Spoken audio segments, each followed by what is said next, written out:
Welcome back to Career Readiness. This is the course on finance for non-financial professionals, and this is Module 3.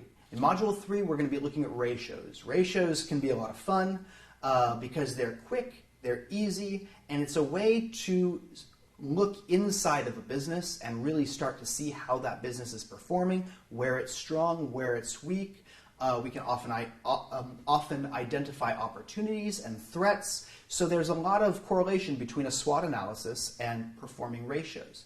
The great thing about ratios also is that ratios are just that, they're ratios, which means we can take a huge business and we can take a very small business, and by running the ratios, we're going to be getting fractional numbers or percentages, so we're going to be getting the same kind of information and see or be able to compare these different businesses without regard necessarily to their size. And when we see the differences, then we can look and say, well, because this one is big or this one is small, we can actually start explaining the ratios a little bit more. Now, before we get on to the ratios, let's look at what ratios really are. Ratios are quick and dirty, okay? Ratios do not take us a lot of time usually. Therefore, with efficiency usually can come reduced accuracy, okay? And ratios are highly efficient. Therefore, accuracy of a single ratio can often be, or can sometimes be minimal, nominal. Okay, so you don't want to look at just one ratio. When you run ratios, you want to run several ratios. You want to spend some time on them. Okay, we have a saying in finance: if you torture the numbers long enough, they're bound to confess.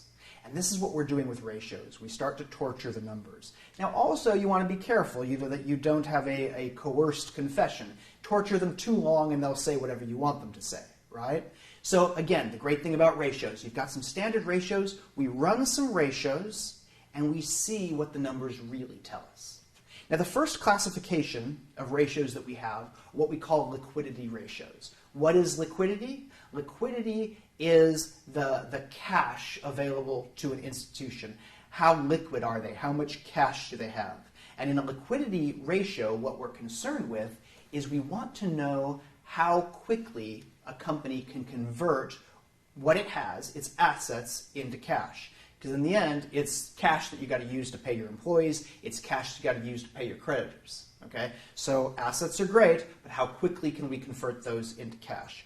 We've got a few different liquidity ratios. In fact, there's many different liquidity ratios. I'm just showing you the most common, the most popular, and a great resource for these is the website Investopedia.com. I go to Investopedia all the time. If I want a new ratio, if I'm wondering is there a ratio that I can use that's going to tell me this or that, or different ways to calculate a ratio. We've got these ratios, but as you'll see in the course material, there's 2 or even 3 different calculations for that ratio. We say, well, that's the ratio, and this is how we calculate it, but we can also calculate it this way, we can also calculate it this way. And with each of those calculations, usually we're adding a bit of complexity, and we're gaining a bit of accuracy. So the first one is called the working capital ratio. And basically, it's showing how much, this one is current assets divided by current liabilities. So basically, it's looking at how much you currently owe and how much you currently have, current assets, assets that are going to be quickly converted into cash. We just make sure that the current liabilities, which are the payments we're going to have to make in the near future, are able to be covered by our current assets, the money we expect to come in the near future. So bills that we've sent out that we expect to be paid within 30 days, 60 days, whatever, those are current because we expect that money coming in. Likewise, the bills that we've received that we have to pay within 30 days, 60 days. That's the current liability. So we're just making sure that what's coming in is enough to pay what is supposed to be going out.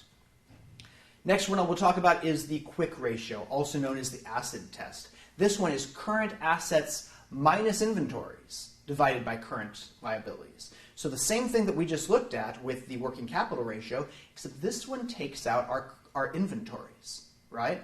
Why? Well, because maybe it's not so easy to turn your inventory into cash. And in the worst case of scenarios, when you have outdated or obsolete inventory, it can be almost impossible to turn it into cash.